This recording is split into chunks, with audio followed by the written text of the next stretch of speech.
আপনাকে কেউ যদি ব্ল্যাক ম্যাজিক করে থাকে অথবা পৃথিবীর শ্রেষ্ঠ বান কালো জাদু আপনাকে কেউ যদি করে থাকে বা আপনার ফ্যামিলির ভিতরে এমন একজনকে কালো জাদু করা আছে, সেটা মেয়েদের চুল দিয়ে হোক অথবা আঙ্গুলের আঁশটা মানে নখ দিয়ে হোক, যে কোনো প্রকার কবরের মাটি দিয়ে হোক বা খাওয়ানো জাদু হোক, যে কোনো জাদুর জন্য বা যাকে করেছে আপনার ফ্যামিলির ভিতরে যদি একজনকে করা থাকে, আপনার কামাই রোজগারে কিন্তু বরকত হবে না। এইরকম জাদু বান কালো জাদু ব্ল্যাক ম্যাজিক নষ্ট করার জন্য খুবই মোজাররব দামি একটি আমল আপনাদেরকে আজকে শিখিয়ে দিচ্ছি। খুব সুন্দর করে আপনারা মুখস্থ করে নেবেন, আমার সাথে একটু পড়ার চেষ্টা করবেন। ভাই দেখেন, কালো জাদু এমন একটা বিষয়, এটা আমরা অনেকেই জানি না যে কালো জাদু আমাদের কি করে। কালো জাদু, যাকে ব্ল্যাক ম্যাজিক অথবা জাদু করা হয়, তার শরীর আস্তে আস্তে শুকিয়ে যাবে, আস্তে আস্তে কিডনি ড্যামেজ হয়ে যাবে, শরীরে রক্ত চলাচল বন্ধ হয়ে যাবে, আস্তে আস্তে আস্তে আস্তে আপনাকে মানে তিলে তিলে তিলে তিলে আপনাকে মেরে ফেলবে, তিলে তিলে আপনাকে শেষ করে দিবে। এই জাদুগুলো নষ্ট করার জন্য কুফুরি কালাম দিয়ে হয় না, কোরআনের আয়াত লাগে। আর এমন একটি কোরআনের আয়াত আমি আপনাদের কাছে শিখিয়ে দিব, পৃথিবীর যত বড় ত্রান্তিক হোক, পৃথিবীর যত বড় ব্ল্যাক ম্যাজিকার জাদুকর হোক, আপনাকে যদি মেরে থাকে আর কোরআনের প্রতি যদি আপনার বিশ্বাস থাকে, আজকে এমন একটি আমল আপনাকে শিখিয়ে দেবো ইনশাআল্লাহ। শুননা ইনশাআল্লাহ, ওই আল্লাহর ইজ্জতের কসম করে বলতেছি, এমন একটি পাওয়ারফুল আমল আমি শিখিয়ে দিব। শুধু জাদুর রুগীকে আপনার সামনে বসায়া 360 বার পরে 360টা ফু দিবেন, পৃথিবীর যত বড়ই জাদু হোক না কেন কেটে যাবে ইনশাআল্লাহ। দেখেন প্রিয় ভাইরা আমার, রসুল সাল্লাল্লাহু আলাইহি সাল্লামকে জাদু করা হয়েছিল। রসুল সাল্লাল্লাহু আলাইহি সাল্লাম আস্তে আস্তে শুকে যাইতেছিল, তার খাওয়া দাওয়া বন্ধ হয়ে যাচ্ছিল, তার রুচি মুখ থেকে হারিয়ে যাচ্ছিল, সে আস্তে আস্তে অসুস্থতার দিকে ধাপিত হচ্ছিল। কিন্তু আল্লাহর মারফত, জিবরাইলের মারফত রসুল পাক সাল্লাল্লাহু আলাইহি সাল্লামকে যে জাদু করেছিল তার নাম বলা হলো এবং জাদু করা চুল কোথায় রাখা হয়েছে সেইটাও বলে দেওয়া হলো। তো রসুল আকরাম সাল্লাল্লাহু আলাইহি সাল্লাম ওটা উঠাইয়া চার কুল দিয়ে বিভিন্ন আয়াত, কোরআনের আয়াত, আয়াতুল কুরসি করে সেটাকে নষ্ট করে দিয়েছিলেন। আমি আপনাদেরকে আজকে এমন একটি কোরআনের আয়াত শিখিয়ে দিব, যে আয়াত আপনার সামনে কেউ যদি আপনাকে জাদু করে, আপনাকে ব্ল্যাক ম্যাজিক করে, আপনার শুধু এই আয়াতটা পরে তাকে ফু দিবেন, ইনশাআল্লাহ তার শরীরে মনে করেন যে চতুর সাইডে লোহার প্রাচীরের মতো তার সেফটি হয়ে যাবে, ঢাল হয়ে যাবে। জাদু তার শরীরে বসবে না, বসবে না, বসবে না ইনশাআল্লাহ। খুবই মোজাররব দামি আমল। জাদু ছুটানোর জন্য আপনাকে একটা জিনিস খেয়াল রাখতে হবে, যার জাদু আপনি ছোটাবেন তাকে খালি পেটে, সকালবেলা খালি পেটে মাটির উপরে বসাবেন। মনে রাখবেন, মাটির উপরে খালি পেটে বসাবেন, ঠিক আছে? পাও দুটো মানে জেগে থাকবে, যেমন আমরা বাথরুমে গিয়ে বসে এরকম ভাবে বসাবেন। শোনা বাংলায় বললাম, আপনারা তো চার জানু করে বসাবেন, চার জানু করলে হয়তো বুঝবেন না, এই জন্য বললাম আমরা যেমন পায়খানা করতে বাথরুমে গিয়ে বসে এরকম ভাবে বসবেন।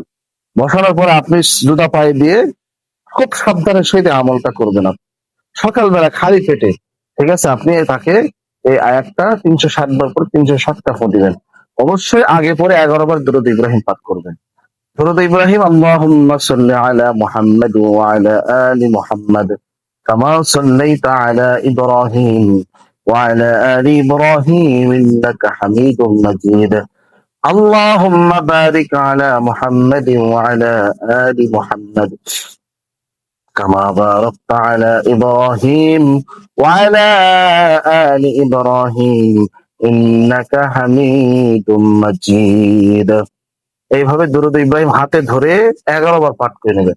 নেওয়ার পরে কোরআনুল কারীমের সূরা ইয়াসিনের একটি আয়াত আমি স্ক্রিনে দিয়ে দিব, আপনারা 360 বার পরে 360টা ফু দিবেন। অবশ্যই ফজরের নামাজের পরে খালি পেটে রুগীকে আপনার সামনে বসাবেন। আপনি যে চিকিৎসা করবে সে বসতেও পারে, এটা সবাই পারবে, শুধু কবিরাজ বিষয় এমনটা নয়, আপনিও পারবেন, আমিও পারবো, সবাই পারবে। তাই সহজ করে বুঝিয়ে দিলাম, ঠিক আছে? অবশ্যই যে করবে তার মুখটা যেন সত্য হয়।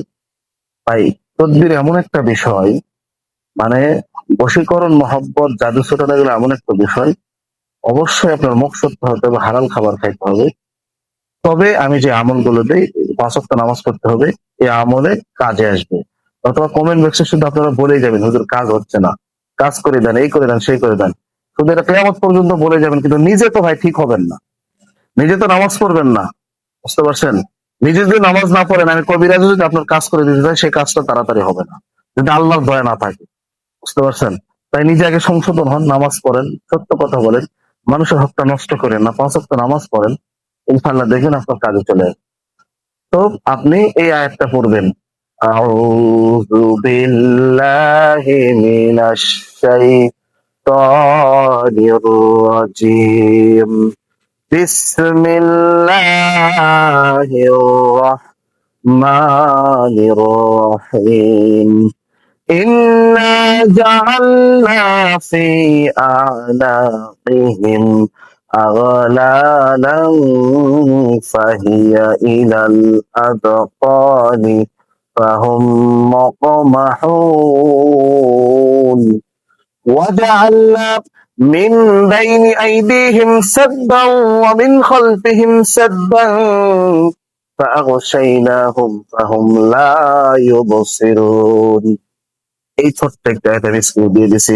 পড়ার পরে রোগীর গায়ে একটা ও দিবেন, আবার পড়বেন ইন্না জাআলনা ফি আ'নাকিহিম আগলালান ফাহিয়া ইলাল আযকানি ফাহুম মুকমাহুন ওয়া জাআলনা মিন বাইনি আইদিহিম সাদ্দান ওয়া মিন খালফিহিম সাদ্দান ফাআগশাইনাহুম ফাহুম লা ইউবসিরুন।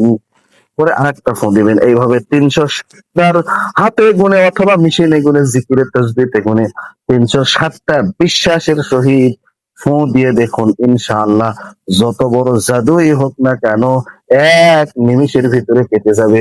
এইভাবে একটানা 7 দিন ওই রোগীকে 7টা দিন আপনি ছেড়ে দিবেন, ইনশাআল্লাহ কাজ হয়ে যাবে। যত বড় জাদু হোক, রোগী আস্তে আস্তে সুস্থ হয়ে যাবে। ঠিক আছে, রোগী আস্তে আস্তে সুস্থ হয়ে যাবে এবং যত বড় জাদু হোক সেটা আস্তে আস্তে কেটে যাবে ইনশাআল্লাহ। তো ভাই বোনেরা, অবশ্যই আমার ভিডিও দেখে আপনি কিঞ্চিত পরিমাণ উপকার পেলেন।